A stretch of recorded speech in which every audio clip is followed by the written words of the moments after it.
জমজমের পানি পান করার বিশেষ কোন নিয়ম আছে কিনা? না, কোনো নিয়ম নেই। তবে নবী করিম সাল্লাল্লাহু আলাইহি সাল্লাম কোন একবার দাঁড়িয়ে পান করেছেন, সুতরাং কেউ যদি দাঁড়িয়ে পান করে তাহলে পান করতে পারে। দাঁড়িয়ে পান করাই সুন্নাত। জমজম বসে থাকলে দাঁড়াবেন, ভুল ধারণা এটা। তবে যেহেতু নবী সাল্লাল্লাহু আলাইহি ওয়াসাল্লাম দাঁড়িয়ে পান করেছেন, দাঁড়িয়েই ছিলেন আর তাকে দেওয়া হয়েছে, দাঁড়িয়ে পান করে নিয়েছেন। আপনি দাঁড়িয়ে আছেন, কেউ পানি দিচ্ছে বা দাঁড়িয়ে পানিটা নিলেন, হয়তো দাঁড়িয়ে পান করে নেন, বসতেই হবে জরুরি নয়। কিন্তু ধরেন বসে আছেন আর একজন আপনাকে পানি দিল, মুসাল্লায় নামাজ পড়ে বসে আছেন আপনি মসজিদে হারামে বা কোথাও, আর জমজম পানি দিল আপনাকে, তো বসেই পান করেন, আবার দাঁড়িয়ে যাবেন না। কারণ হাজি সাহেবেরা পানি নিয়ে যায় দেশে, আর অনেকে মনে করে জমজম পান করা দাঁড়িয়ে সুন্নাত না। দাঁড়িয়ে সুন্নাত নাই, যেই অবস্থায় আছেন ওই অবস্থায় পান করা সুন্নাত। হ্যাঁ, পানি এসছে তখন বসে আছে, বসে গল্প করতে করতে পানি যেমন জমজম দিল তখন দাঁড়িয়ে গেল, বিসমিল্লাহ, না ভুল কথা এটা, ভুল কথা।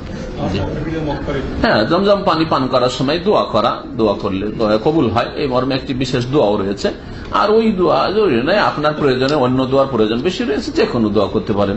আর যে কোনো দোয়া করেন আশা করি দোয়া কবুল হবে। নবী সাল্লাল্লাহু আলাইহি ওয়াসাল্লাম হাদিস, মা ও জমজম লেমা শরিবা লাহু, যে উদ্দেশ্যে পান করবেন সেই উদ্দেশ্য হাসিল হবে। মা ও জমজম শেফাও সকমিন, এই হাদিস রয়েছে যে রোগের আরোগ্যতাতে রয়েছে।